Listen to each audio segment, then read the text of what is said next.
Kelam yetmez anlatmaya varlığının kıymetini.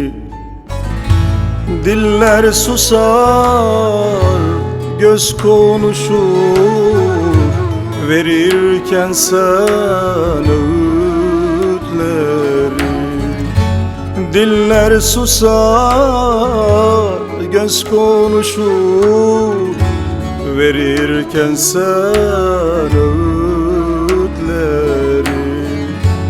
Tutundum koca çınar, yaslandım dağsın baba.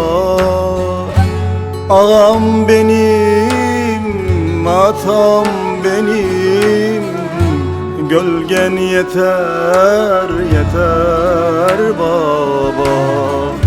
Neyleyim ben dünya malı, gölgen yeter, yeter baba. Koca çınar, yaslandığımda çocukluğum, kahramanım. Neyleyim ben dünya malı, gölgen yeter, yeter baba, yeter baba.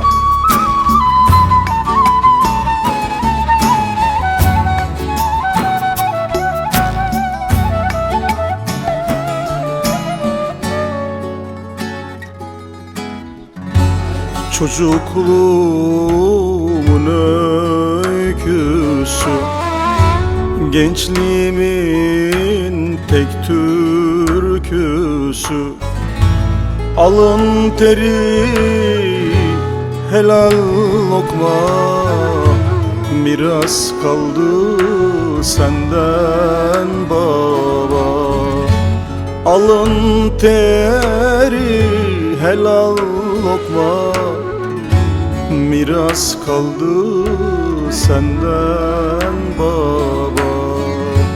Alın teri, helal lokma, miras kaldı senden baba.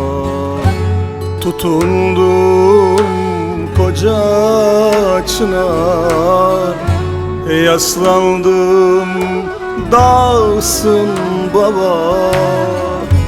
Ağam benim, atam benim, gölgen yeter, yeter baba.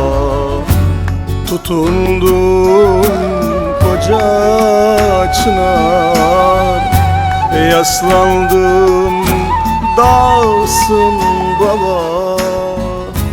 Ağam benim, atam